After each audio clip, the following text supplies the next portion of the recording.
A woman from Wyoming that is, grew up an only child, or so she thought. Jessica Lippincott took a DNA test in 2017, and that's when she learned she was donor conceived and actually has 50 half siblings. Since then, she's been on a mission to find and meet as many of those siblings as she can. Jessica joins us now this morning. Good morning. Hi, how are you guys? Good. You were able to track down your biological father through 23andMe. Do I have that right? And is that only possible because for some reason he contributed his DNA there to do family research of his own? Correct. Yeah. So I used a 23andMe test. Yeah. Well, tell us what you knew about your background growing up. Your mom didn't really tell you much, did she? No, she had a husband that I thought was my biological father, and he was not a very good person, and I never knew him.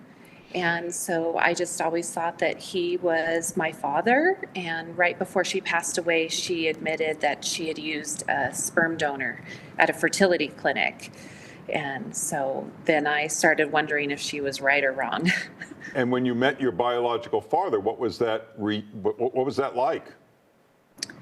It was very emotional because I wasn't expecting to meet him. It was kind of a happenstance type thing. I was meeting some of my siblings and I didn't realize he was going to be there. Oh. And it was very emotional, to say the least. I am sure there's a lot of emotions on both sides tied up with this. On one hand, you're so happy to find all of these half siblings, but you're also wondering, who is this person who donated sperm 50 times, and does he have a family of his own? How are your emotions and your siblings wrapped up in this? Do you want more regulation on this, or what are your thoughts?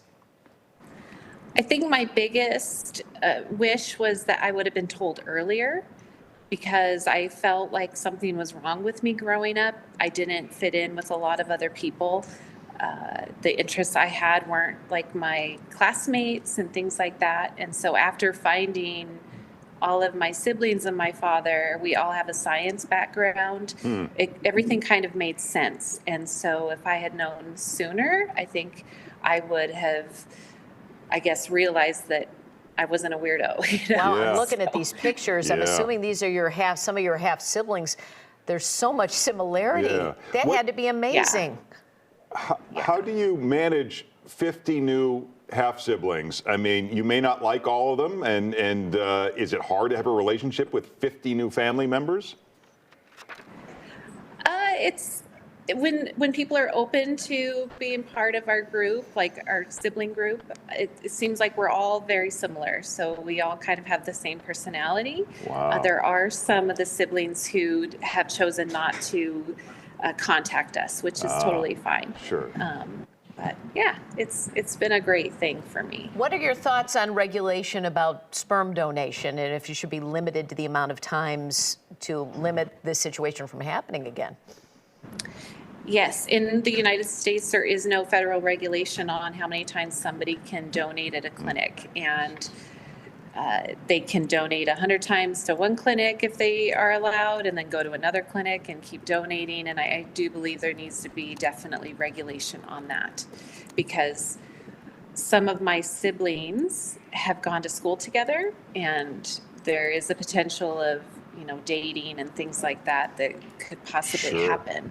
Wow. Wow, it's got to be unbelievable. Well, it's an unbelievable story. You can find more on Jessica's work at whydinosaurs.com and follow them on Instagram. Jessica, thanks for being with us. Thank you. Thank you.